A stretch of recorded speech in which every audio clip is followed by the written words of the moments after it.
दिसंबर कुमार, जिला देवरिया। कोमल चौहान, जिला देवरिया। विश्वंभर चौहान, जिला देवरिया, यूपी। परवीन कुमार, जिला सुल्तानपुर। Very good. अर्जुन सिंह, जिला कानपुर नगर। कानपुर में कहाँ? कानपुर नगर। कानपुर नगर, ठीक। सृजन शर्मा, प्रयागराज। प्रयागराज, ओके। क्वाइट।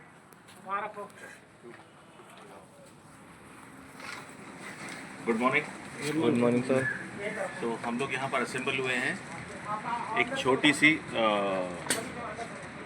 हम लोग की रिक्वायरमेंट है कि हम लोग हर 5 साल के बाद में ये जो हमारे सीमेन बॉयज़ एंड वो हैं, वो अपने सर्टिफिकेट को, अपने नॉलेज को अपडेट करने के लिए वापस यहाँ पर आते हैं, जिसको हम कहते हैं रिफ्रेशर ट्रेनिंग। उसी के संदर्भ में आज हम कुछ फिक्स्ड और कुछ पोर्टेबल फायर फाइटिंग सिस्टम का जो है हम लोग डेमो और उसके स्पेसिफिकेशंस देखेंगे।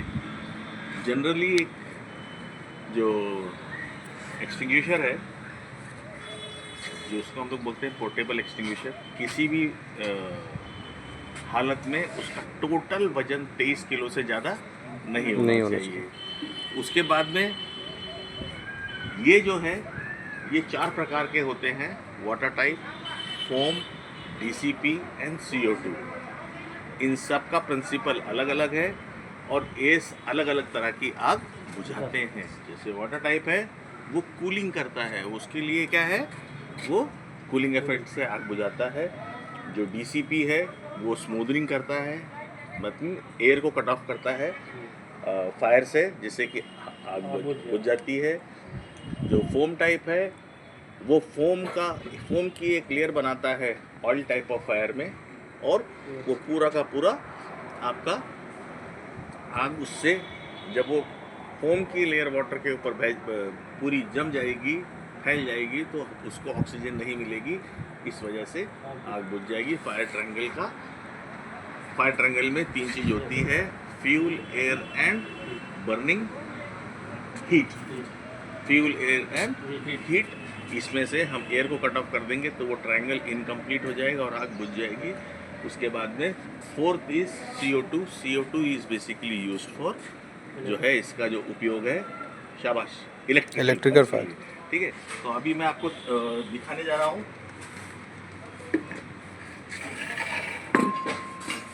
CO2 का। वेरी सिंपल, सारे के सारे एक्सटिंग्विशर्स हैं, सबका काम करने का तरीका सेम है, तरीका सेम है। ये यूज अलग अलग है, तरीका सेम है। यूज अलग अलग है, तरीका, हाँ, यूज अलग अलग है, पर्पस अलग अलग है, लेकिन ऑपरेशन का तरीका सेम है। पिन निकालो, एम, उसके बाद में इसको जो है यहाँ से पकड़ेंगे, इसको बोलते हैं होज, यहाँ से लेके यहाँ तक। और ये वाला प्लेस में हम इसको नहीं पकड़ेंगे, ये ठंडा हो जाएगा, क्योंकि जब CO2 इसमें से निकलेगी, एक्सपैंड होगी, तो वो अपनी it takes away heat from its surrounding, so absence of heat is coldness. तो इसके बाद में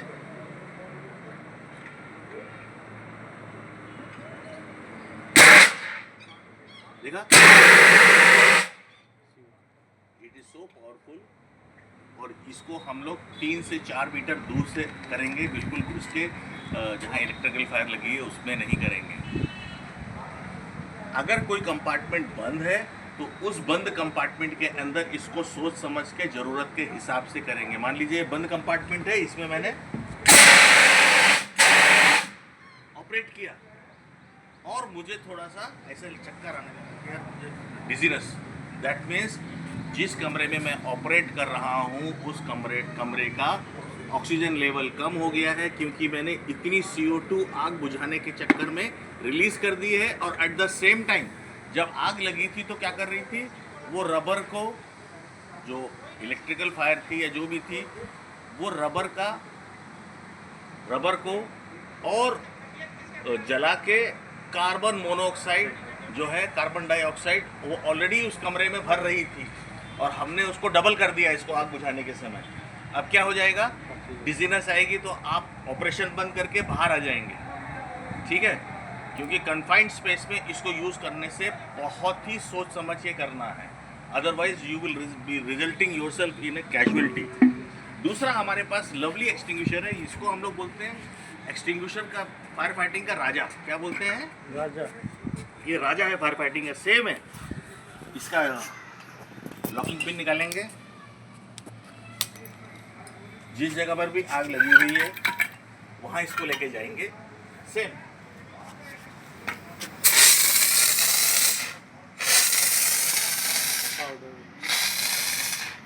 दिखाई दिया? इस तरह से हम लोग आग बुझाएंगे और डरेंगे नहीं।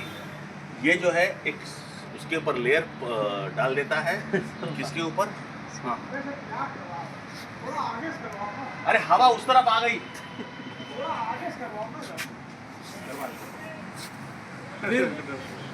तो डीसीपी करवाओ मतलब बस नहीं, डीसीपी बाद में करवाएंगे। खत्म कर दिया इसका डीसीपी का। अभी मुझे दे दीजिए बेटा, ये काबा सेट दे दीजिए। Very good. अब हम लोग जो है फायर फाइटर्स एक स्पेशल यूनिफॉर्म पहन के जाते हैं और ये बोतल पहन के जाते हैं। जब हम किसी की जान बचाने, रेस्क्यू करने जाएंगे किसी ऐसी जगह पर जहाँ पर केवल गैस है या एब्सेंस ऑफ फ्रेश एयर है, तो हम ये सेट पहन के जाएंगे। इसको काबा सेट बोलते हैं। काबा और SCBA, ये तीनों इसी एक चीज़ का नाम है। इसके पार्ट्स हैं हुड, रेगुलेटर, बॉटम और ये बेस प्लेट। इसको पहनने का तरीका वेरी सिंपल है, आप सब जानते हैं। इसको बैकपैक की तरह पहनेंगे और पहन के जाएंगे। इसके अंदर 1200 लीटर हवा होती है, 200 बार की इसके अंदर प्रेशर होता है। रेगुलेटर से जो हवा आपकी इस हुड में आएगी वो आएगी 1.1 से लेके 1.2 बार, ठीक है। इसके ऊपर जो होता है, अगर आग इससे कंट्रोल नहीं होती है तो हम लोग ट्रॉली टाइप एक्सटिंग्विशर्स यूज़ करेंगे जिससे कि आग बुझ जाए। अगर उससे भी नहीं होती है तो हम लोग, ये है हमारे पास में फायर फाइटिंग का, ये देखिए पिच फायर फाइटिंग के लिए ये फोम टाइप है, फोम टाइप। इसमें फोम सोल्यूशन है, उसको बोलते हैं AFFF फोम सोल्यूशन। उसका बूस्टर पंप, यहाँ आएगा फायरमैन।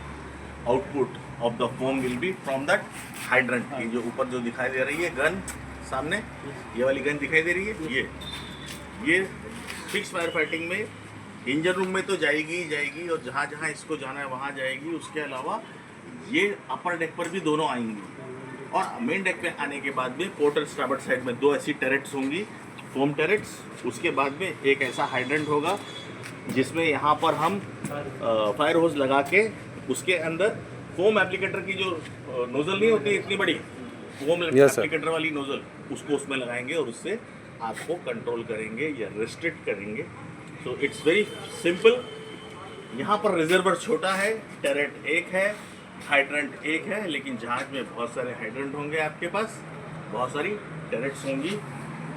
ये बड़ा होगा और बूस्टर पंप भी जो है वो बड़ा होगा। अब आते हैं इस जगह पे DCP, very simple. Nitrogen bottles यहाँ पर केवल 2 हैं, जहाज में ज़्यादा होंगी। एक रिजर्वर है DCP का, यहाँ एक है, वहाँ ज़्यादा होगा। यहाँ से नाइट्रोजन खोली जाएगी, इसमें जाएगी, यहाँ से DCP निकलेगा। सेम आपकी DCP टरेट से और DCP पोर्टेबल होज से वो डिस्पेंस होगा। डिस्पेंस होना मतलब होता है उसका निकलना। तो it will be dispensing from the turret as well as from the your this thing. जो भी फिक्स फायर फाइटिंग सिस्टम है, कम। ये देखो हमारी छोटी छोटी लड़कियां हैं, इन लोग भी जहाज में जा रहे हैं। नाम बताइए, कैसे है, कैसा लग रहा है? ठीक लग रहा है, वेरी गुड। नाम बताइए बेटे। शानवी शुक्ला, कैसा लग रहा है? अच्छा लग रहा है, वेरी गुड। तो हम लोग जो है, हम लोग ट्रेनिंग में बॉयज़ और गर्ल्स में कोई डिफरेंस नहीं देखते हैं। हम जो भी है सब समान है जहाज में, सब क्रू मेंबर हैं। अपने रैंक के हिसाब से सबका एक इम्पोर्टेंस है और सब लोग का एक योगदान होता है किसमें, जहाज को चलाने में। और इक्वली हम लोग उनको भी अपनी बहन बेटी और अपने परिवार के जैसा समझते हैं। अगर किसी को कोई दिक्कत होती है, किसी फीमेल को या किसी मेल मेंबर को किसी दूसरे से, तो उसके लिए हमारे पास ऑनबोर्ड टीम होती है। एक नॉमिनेटेड एचआर होता है जिसके पास हम जाके रिपोर्ट करेंगे या फिर अपने लाइन मैनेजर को रिपोर्ट करेंगे और लाइन मैनेजर जो है उस चीज़ को 24 घंटे के अंदर सॉर्ट करेगा। अगर 24 घंटे के अंदर वो नहीं करता है तो आप कैप्टन के पास जाएंगे। कैप्टन को 7 दिन के अंदर आपकी कोई भी क्वेरी है उसको जो भी दिक्कत है आपकी सॉल्व करना जरूरी है। अगर वो नहीं करता है तो आप कंपनी के पास जाएंगे। कंपनी के पास 10 से लेके 20 दिन का टाइम है। अगर 20 दिन के बाद के अंदर कंपनी उसको नहीं करती है then you can go to the maritime organisation and report there your जिस भी क्रू मेंबर का कोई भी क्वेरी है, कोई भी क्लेम है, कोई भी इशू है वो सॉल्व किया जाएगा। इसमें कोई डाउट है नहीं है। चलिए बेटा अब जो है आप लोग एक एक करके डीसीपी और वो यूज़ करेंगे। चलिए आगे चलिए थोड़ा सा, बस very good.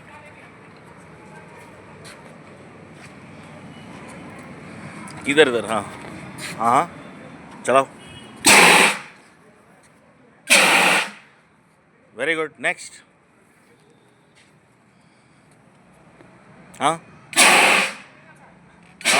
Very good. Next चलाइए। नेक्स्ट इधर भी देखिए जरा सा, हाँ चलिए। नेक्स्ट आइए बेटा, इधर भी देखिए। नेक्स्ट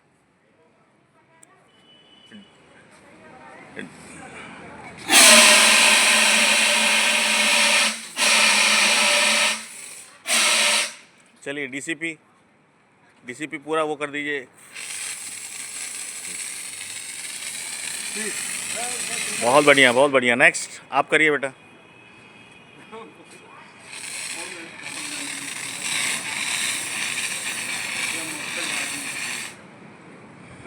शाबाश। हाँ देखो दबाओ दबाओ दबाओ। इसका टोटल जो है ये सारे एक्सटिंग्विशर्स जो भी हैं हमारे, इनका काम ही है कि ये आपका 45 to 50 सेकेंड्स चलें और चलेंगे भी। ठीक है, इसमें कोई डाउट है नहीं। चलिए वेरी गुड। अगेन फिर से नाम बताइए हमको। सर मेरा नाम अर्जुन सिंह है, जिला कानपुर उत्तर प्रदेश से हूँ। सृजन शर्मा, जिला प्रयागराज। Very good. कोमल चौहान, जिला देवरिया, उत्तर प्रदेश। Very good.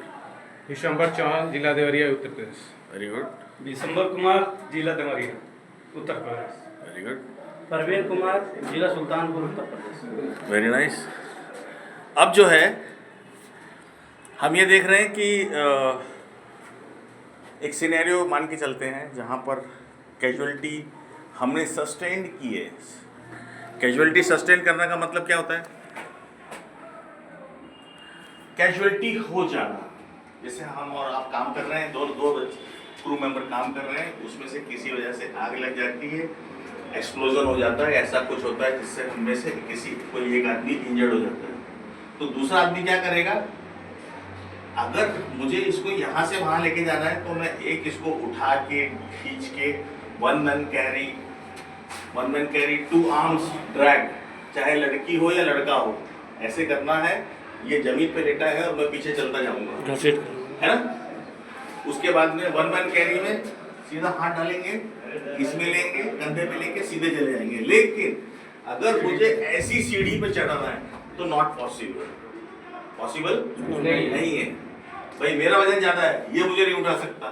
तो कॉमन सेंस है, कैजुअलिटी को नहीं छोड़ेंगे। हम क्या करेंगे? छोड़ देंगे। उसको बोलेंगे बेटा आराम से बैठो। उसको हम जो हमारा एल्सा है, इमरजेंसी लाइफ सेविंग अपरेटस, उसको पहना देंगे। 10-15 मिनट की उसमें हवा होती है। ऊपर जाएंगे, ऊपर जाके बताएंगे कैजुअलिटी है। वो आएंगे वहाँ से स्ट्रेचर पे डाल के इवैक्यूएट करके हॉस्पिटल ले जाएंगे। और मान लीजिए कैजुअलिटी को जब मैंने ले लिया, लेके जा रहा हूँ, तो कैजुअलिटी को 2 प्रॉब्लम होगी। एक तो जिस चीज से उसको तकलीफ हो रही है, इंजरी से, और दूसरा है साला ये मैं मर तो नहीं जाऊंगा, मैं मैं तो नहीं मर जाऊंगा। साला मर तो नहीं जाऊंगा, बचूंगा कि नहीं, मेडिकल हेल्प बाहर से आएगी कि नहीं टाइम पे मुझे, है ना, ये सारी उसकी दिमाग में रहेगा। तो साइकोलॉजिकली हम उससे मीठी मीठी बातें करेंगे, जैसे कि फैमिली कैसी है। अगर हमें वो सही सही जवाब दे रहा है तो हमें उसकी मेंटल कंडीशन के बारे में हमें मालूम रहेगा कि हाँ ये स्टेबल है, और हमने साइकोलॉजिकली इसका ये सब मत कर, नहीं तो नहीं सबका ले रहे। सबका ले तो नो प्रॉब्लम। तो साइकोलॉजिकली वो फिट कंडीशन में है, रिस्पॉन्डिंग है कि नहीं है, ये भी हमें उसके डायग्नोसिस में हमें मालूम पड़ेगा, ठीक है। सो इसके बाद में जब हम ये कंप्लीट कर लेंगे ऑपरेशन, रेस्क्यू ऑपरेशन, उसके बाद में उसका एनालिसिस होगा और उसको हम लोग हेडक्वार्टर में रिपोर्ट बैक करेंगे कि क्या उसका